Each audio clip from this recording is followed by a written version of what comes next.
Presença, oferecimento Vista Azul Hotel, a Europa pertinho de você.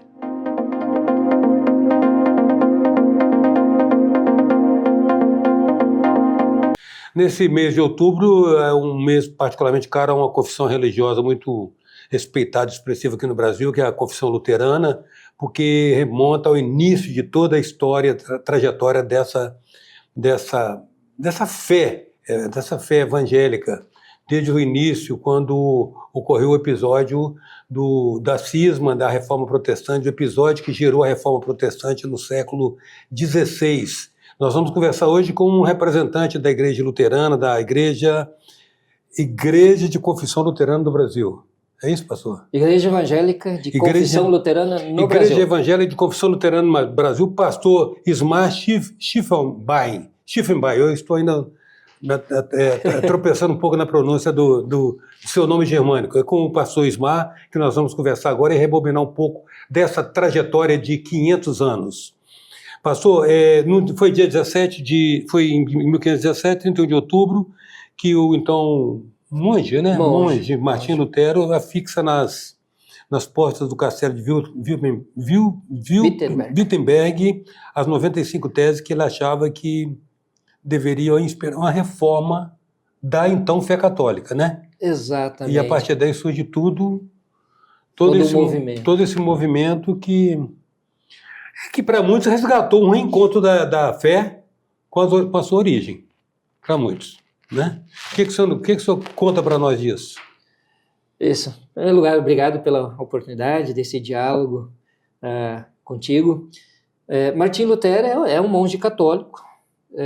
Ele ingressa no mosteiro depois de uma experiência numa tempestade, onde ele faz a promessa de se tornar monge, e faz doutorado e se torna professor na Universidade de Wittenberg. E depois de uma viagem a Roma, onde ele volta decepcionado, porque compreende principalmente a questão das relíquias e de uma série de questões, que a igreja estaria se desviando daquilo que seria a sua essência como igreja de Jesus Cristo. E uma coisa que lhe incomodava muito era a questão da comercialização das indulgências, que eram as cartas de perdão, que tomaram uma proporção tamanha que desses vendedores, o Tetzner, ele chega a dizer assim que era possível comprar o perdão até para quem já tinha morrido, e então assim, o tilintar da moeda na caixinha, a alma automaticamente saltava do purgatório para o céu. Né? E isso incomoda Lutero, que compreende que dizer que a gente não é capaz de fazer algo para alcançar a salvação. E aí, então, a partir do seu estudo das Sagradas Escrituras, no silêncio dos seus estudos, principalmente a palavra de Romanos 1,17 chama a atenção, onde então Paulo escreve que o justo vive pela fé. E isso tem um impacto muito grande na vida pessoal de Lutero, mas também na sua teologia. Então ele diz, olha, não há obra nesse mundo que possa nos conceder a salvação. A única obra que nos concede salvação é a morte de Cristo na cruz e a sua ressurreição. E essa nós alcançamos mediante a fé. Então, a salvação é graça divina.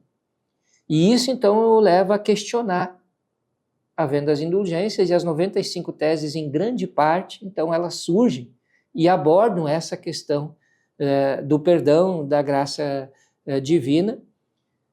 Eram teses, como o nome diz, são teses levantadas para serem discutidas na academia. Academicamente. Exato.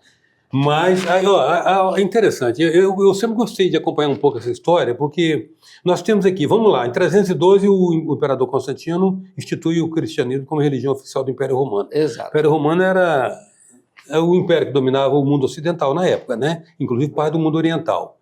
Mas aí nós temos na metade do século IV, mais ou menos, acaba a Idade Antiga e começa a Idade Média. E a Igreja Católica dominou pelo menos 1.200 anos. Nós tivemos toda a alta, baixa Idade Média dominada pela Igreja Católica e por todo o império e por todo o poder que se consolidou nessa época. Né? a referência que a gente tem como leigo do Martinho Lutero, que realmente ele era um bom cristão, no sentido mais original da palavra, digamos assim, no sentido mais da palavra. E há os que acreditam que o acaso não passa da estratégia de Deus, porque quando ele promulga aquelas 95 teses, Gutenberg estava surgindo com a imprensa e precisava de conteúdo. E aí nós tivemos aquelas 95 teses inundando a Europa, né? Exato. Elas rapidamente se espalham. E aí o debate se torna público, se torna presente no dia a dia das pessoas. Claro, naturalmente também chega à direção da igreja, e isso então traz uma série de desdobramentos. Lutero é chamado a se retratar. Ele diz que não vai fazer isso, a não ser que seja provado pela Escritura Sagrada de que ele está equivocado. Se a própria Escritura tivesse alguma coisa que provasse que ele estivesse equivocado. Como ele não se retrata, ele é excomungado. E aí Lutero também tinha a sua personalidade, ele queima a bula de excomunhão, né, em frente à porta do castelo em Wittenberg. E aí depois, ainda posteriormente, ele é proscrito. Ou seja, qualquer cidadão romano poderia matá-lo sem ser imputado culpa. Sem ser imputado culpa, porque ele era um cidadão proscrito. E aí ele tem auxílio do príncipe regente, na época, que o acolhe, inclusive o esconde por algum tempo no castelo de Wartburg, onde ele, inclusive, começa a tradução da Bíblia, traduz o Novo Testamento, que depois, então, é também impresso e na língua do povo pela primeira vez. E, pastor Ismar, a questão também que é interessante perceber como é que surge, junto com veja bem, até então nós tínhamos uma igreja onde o sacerdote era o único contato do crente ou do fiel com a divindade. Exato. É só através do padre que você chegava a Deus, né? Inclusive só se soubesse latim também. Se soubesse latim, se não soubesse ler latim. Aí eu acho interessante que nisso coincide com o surgimento ou o florescimento da língua alemã, né? Sim, porque até então toda a questão acadêmica, literária... Tudo era em latim. Era em latim, né? Que era acessível a quem cursava um ensino superior. O próprio Lutero, ele antes de ir para o mosteiro, ele cursa Direito, ele ingressa na universidade, na faculdade de Direito. Então ele tem esse domínio, mas o povo não tinha domínio e não tinha acesso, inclusive, a palavra das Sagradas Escrituras. Então o que lhes era dito, não havia como contestar. Ou confirmar, né? Ou confirmar. E isso é uma porta aberta para eventuais distorções. Uhum. Então, com a tradução da Bíblia, precisa-se criar um código, vamos dizer assim, gramatical daquilo que é uma língua até então falada. E aí, então, se organiza também a questão da língua alemã depois. Ou seja, a igreja proposta por Lutero exigia naturalmente, como decorrência natural, a existência de escolas. Sim, Lutero compreende que o cristão ele precisa conhecer as Sagradas Escrituras. E para conhecer as Sagradas Escrituras, ele tem que ter acesso a elas e precisa saber ler. Então, aí se preconiza a educação, a alfabetização, indistintamente, e aí Lutero traz um grande avanço, que é a escola para meninos e meninas. Então, as meninas passam a ter a defesa do direito à alfabetização a partir do movimento protestante, da Reforma Protestante. Na época, e rompe também, aquela questão do espírito da época, do Zeit, por usar a expressão de vocês, os alemães, do Zeitgeist, é o espírito da época. Naquela época também surge João Calvino, surgiu os anabatistas. Havia em curso ali latejando também um sentimento de inconformismo com a interpretação que o sistema católico estava dando à mensagem de Cristo. Lutero não é o primeiro a levantar questionamentos sobre o caminho que a igreja de então tomara. O movimento que ele preconiza é quem acaba conseguindo ter espaço e amplitude, grande parte, como já mencionaste, como a questão da imprensa tem direito a isso, mas antes dele houveram outros que foram sufocados, né? Há exemplo, inclusive, o próprio John Hus, que ele é condenado à fogueira como herege e ele é morto na fogueira na época, para citar um exemplo, mas houveram outros também.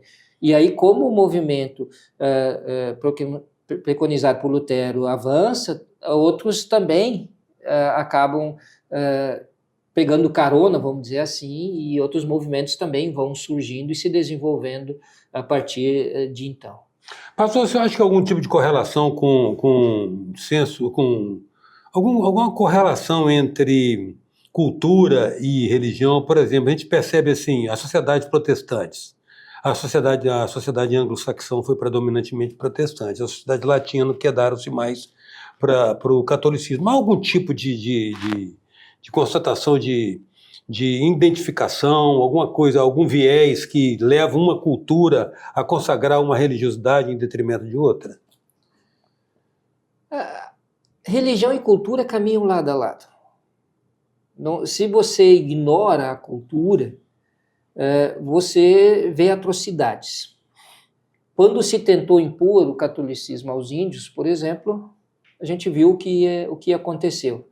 Na Idade Média, na idade chamada Idade das Trevas, quando se tentou impor, sobrepor, então religião e cultura caminham lado a lado. Se há uma predisposição, coisa assim, aí é uma questão que precisa ser aprofundada. Mas sim, há locais, há culturas onde determinada compreensão religiosa acaba tendo mais espaço do que outra. Talvez até porque vá mais ao encontro da cultura presente naquele lugar. Como a gente viu na Europa, né? Parece, exceto Itália, Espanha e Portugal, nós tivemos uma predominância da cultura, digamos, evangélica, da cultura protestante. Nos Estados Unidos, na América Latina, nós tivemos catolicismo forte, mas também fomos colonizados diretamente pela Península Ibérica. Exato. Quer dizer, e a provocação é inevitável, pastor. E ambas sociedades, culturas, têm uma ótica e uma ética muito distinta em relação à visão do trabalho. Como é que o senhor vê isso? Tem implicâncias que precisam também aí, ser aprofundadas. Temos que se ver qual é a compreensão de trabalho que está presente na compreensão tanto de um movimento ou quanto de outro. De nossa parte, nós compreendemos o trabalho como algo que dignifica.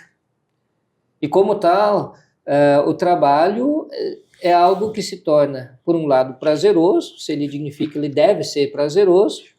Por outro lado, ele não é visto como um castigo, como um problema, como algo, um fardo, digamos assim.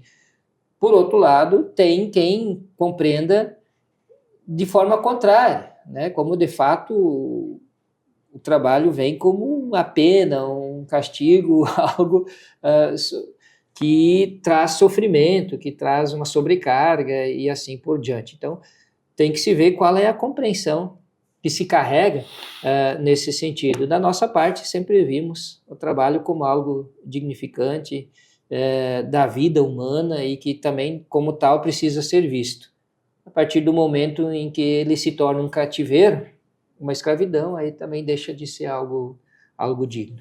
A presença hoje é a do pastor Ismar Schiffelbein. A gente volta já. Venha viver momentos inesquecíveis no Hotel Vista Azul, nas Montanhas Capixabas. Resort com piscina interna e externa, quadras de tênis, jacuzzi, suítes amplas e confortáveis, lounge com lareira e um mirante com vista para a Pedra Azul. Hotel Vista Azul, a Europa, pertinho de você. Voltamos com a presença, um oferecimento do Vista Azul Hotel. Voltamos com a presença do pastor Ismar Schiffelbein a respeito dos 200 anos da Igreja Luterana no Brasil. Pastor Ismar, então, em 1824, os luteranos chegaram aqui. Aqui no Espírito Santo a gente tem registro, não sei se é dos luteranos, dos protestantes, dos alemães, em 1846, subindo ali na direção do Domingos Martins, uma saga de sofrimento e muita privação e muita provação. Mas interessante é primeiro que vocês vieram, que os alemães e os luteranos no meio deles vieram tangidos por uma necessidade absoluta de encontrar novos lugares, novos tetos, novos lares, porque lá na Europa graçava a fome, a necessidade, a absoluta, né, escassez de tudo. Mas chegando no país onde, inclusive, a igreja, a religião oficial do Estado era católica, vocês enfrentaram também muitas vicissitudes, muitas adversidades, né? Sim. A nossa igreja, a Igreja Evangélica Consultante no Brasil, ela surge a partir da imigração de povos europeus, de fala alemã, mas também suíça, holandesa e outras, que vêm para o Brasil fugindo de uma situação muito difícil na Europa. As guerras e também ali já entra todo o processo de industrialização e o desemprego, a fome é muito forte, então se vem em busca de uma vida melhor. Motivado muitas vezes por promessas que ao chegar aqui não foram cumpridas. Então sim, os primeiros imigrantes protestantes luteranos chegam no Brasil em 1824, um grupo maior constitui comunidade em Nova Friburgo a partir de maio, um segundo grupo maior a partir de julho em São Leopoldo, e no Espírito Santo, como disseste, chega um grupo em 21 de dezembro de 1846, de 21 famílias, das quais 6 eram protestantes, e que são direcionadas, então, a partir de janeiro de 1847, para a região hoje de Santa Isabel, hoje município de Domingos Martins. A igreja oficial do Estado era o catolicismo do Império, e aí os protestantes enfrentam, então, uma série de dificuldades. Eles são vistos como cidadãos de segunda classe, seus matrimônios não são reconhecidos, têm dificuldades com os batismos, têm dificuldades, inclusive com sepultamento, e aí... Por isso os cemitérios protestantes. Os cemitérios protestantes, ao lado de uma igreja protestante, normalmente tem um cemitério até hoje, né, até porque tinham que buscar, então, dar conta também desse fato, e o protestantismo ele tem isso muito forte, de acompanhar a pessoa na sua vida toda, também no momento da despedida de um familiar. Então, os cemitérios também estão nesse sentido. A questão da escola, né? Então surgem muitas igrejas, muitas comunidades têm originalmente aquilo que se chama de igreja-escola, né? Do mesmo espaço que durante a semana era a escola, no final de semana, no domingo, então é o espaço de cultos, até porque os templos protestantes, os espaços de culto dos protestantes não podiam ter formato de exterior de templo. Não podiam ter torre, não podia ter nada que caracterizasse... Daí essa singularidade da igreja de Domingos Martins, que é vista como a primeira do Brasil. Que ainda durante o período em que isso era proibido, se enfrenta o Estado e se afronta, na verdade, o Estado, e se edifica a torre e se coloca sinos, se tornando ela, então, a primeira igreja protestante com torre e sinos no Brasil. No Brasil. Ou seja, aqui também foi uma saga de sofrimento. Também foi uma saga, né? Tanto na questão de poder viver a fé, porque, na verdade, esses imigrantes, eles trazem junto a sua fé. Eles trazem a sua Bíblia, eles trazem o seu hinário, o seu livro de hinos, de cânticos, de louvor. Eles trazem junto aquilo que é um dos nossos escritos confessionais, que é o Catecismo Menor de Lutero, que Lutero escreve para os pais educarem os seus filhos na fé. E esses elementos, então, eles mantêm viva a fé. E como Lutero já dizia, a esperança é a companheira inseparável da fé. Então essa fé dá a eles, mantém viva a esperança de, apesar das dificuldades, se conseguir construir uma vida melhor aqui nesse país. Eu tenho particular admiração por essa história e por entender que houve todo um trabalho, né? Houve todo um trabalho sinceramente, de refundação do cristianismo à luz daquilo que teria existido originalmente nos 3 primeiros séculos. Antes de Constantino entender que aquele sistema daqueles caras que eram comidos pelos leões lá no picadeiro do Coliseu, eles tinha um modelo que era interessante, convinha a Roma, porque ali não se assassinava um imperador de 2 meses em 2 meses. Então, qualquer que fosse a fé daquelas pessoas que se deixavam comer pelos leões, ela tinha um sentido prático para a organização política do império, né? Exato, até hoje, né, a Igreja Luterana ela tem esse ensejo de que a fé se concretiza no cotidiano. No dia a dia. No dia a dia, na vivência. Ela é testemunhada no dia a dia, na inserção, na busca da vida digna. Nós aqui no Estado, por exemplo... Na relação com o outro também. Na relação com o outro, no buscar aliviar o sofrimento da outra pessoa. Nesse sentido aqui, por exemplo, nós temos uma inserção social também bastante grande, por exemplo, no Estado do Espírito Santo. A SEASA, hoje, esse negócio significativo que existe aqui na Grande Vitória, ela surge a partir de um trabalho, de uma compreensão da nossa igreja. O primeiro presidente da SEASA é um pastor luterano, o pastor Emil Schubert. Em momentos do início da caminhada, muitos luteranos morriam por picadas de cobra, e aí a igreja cria um projeto onde se recolhe cobras aqui no estado, se faz uma parceria com o Instituto Butantan em São Paulo, se leva essas cobras para lá e se troca elas por soro antiofídico e também pela preparação de pessoas para aplicar esse soro para salvar vidas. Nós compomos um grupo de 6 igrejas que construiu e mantém o Hospital Evangélico de Vila Velha até hoje. Quando as pessoas vinham fazer tratamento aqui na Grande Vitória, do interior, e muitas das vezes deixavam de vir porque não tinham onde ficar, nós construímos um albergue que até hoje mantemos. Tive a oportunidade de conversar com a pessoa de lá sobre isso. Né? Temos um internato até hoje que prepara lideranças no interior de Afonso Cláudio, ADL. Hoje temos uma associação que trabalha com saúde alternativa. Então, nós sempre vimos que a fé ela é do cotidiano, ela se concretiza. As nossas ações, as nossas obras não podem nos conceder a salvação. Ela nos é dada gratuitamente por Deus através de Jesus Cristo. Mas quem se percebe salvo, naturalmente pratica como ato obras, de gratidão, né? Como ato de gratidão. Ou como o Tiago vai dizer, né? Me mostra a tua fé sem obras e eu com as minhas obras te mostrarei a minha fé. Então essa é a compreensão, né? É uma resposta gratuita àquilo que Deus já fez por mim. Eu não preciso alcançar, Deus já me concedeu.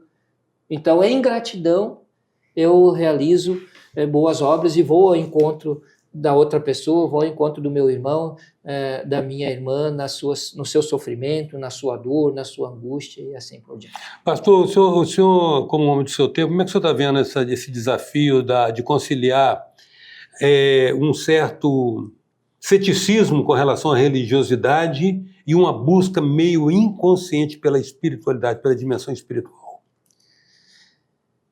Isso se o senhor entender que está acontecendo isso, né? Eu compreendo, ao contrário de algumas pessoas dizem, as pessoas estão se afastando de Deus. Não. As pessoas estão buscando a Deus, mas estão fazendo de uma outra forma.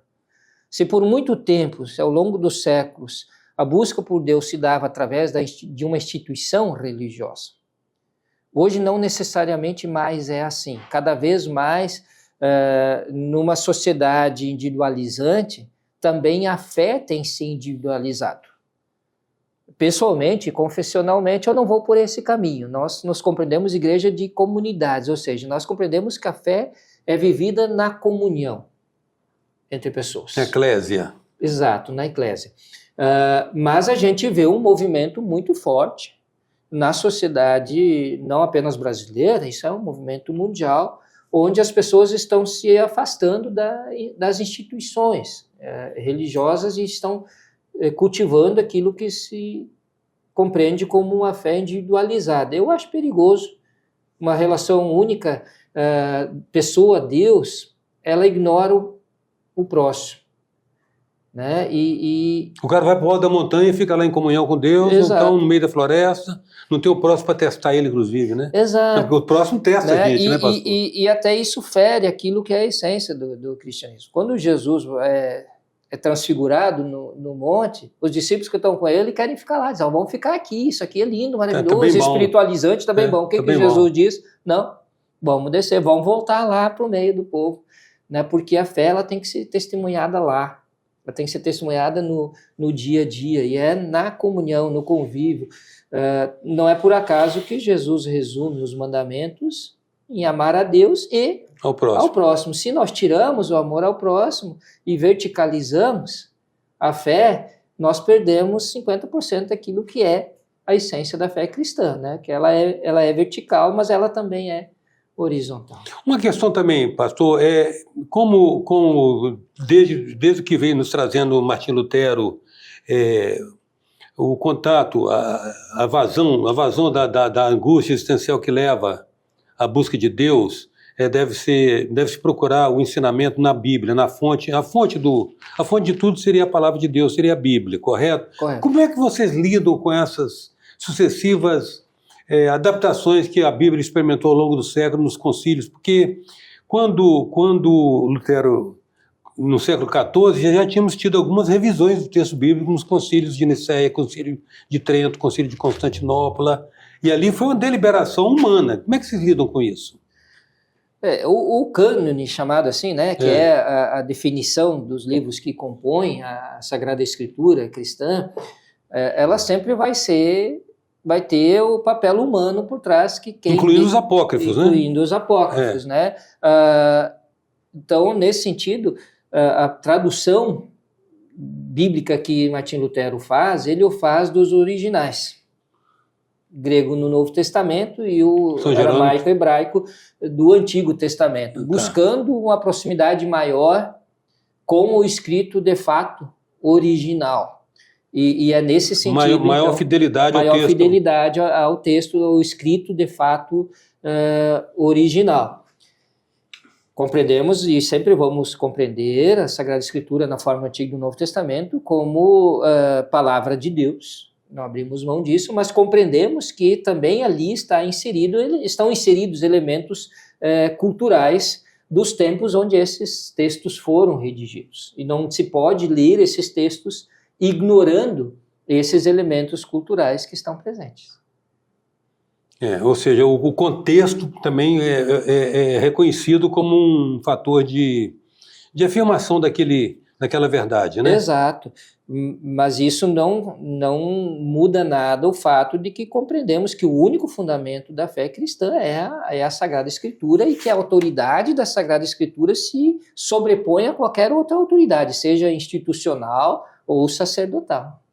Pastor, quero agradecer muito a sua presença aqui e a oportunidade de nos prestar esclarecimentos e a respeito dessa trajetória tão bonita. Sempre vai ser inspiradora a história do protestantismo a partir da resignação, do inconformismo de um homem que estava buscando Deus sem maiores artifícios, foi Martim Lutero. Exato. O movimento ele surge dessa busca, né? Que Martim Lutero buscou ser um religioso daqueles fervorosos, né? De fazer todos os ritos, de buscar, e quanto mais ele buscava, mais um vazio interior ele sentia. E esse vazio ele só é preenchido quando ele se descobre amado, acolhido, salvo por Deus, mediante a obra realizada por Jesus Cristo.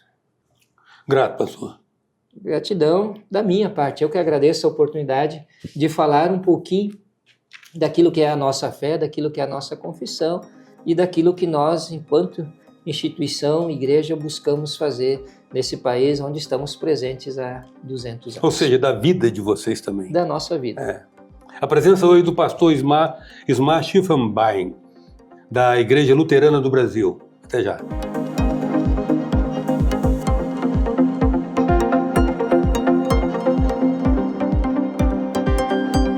Presença, oferecimento Vista Azul Hotel, a Europa pertinho de você.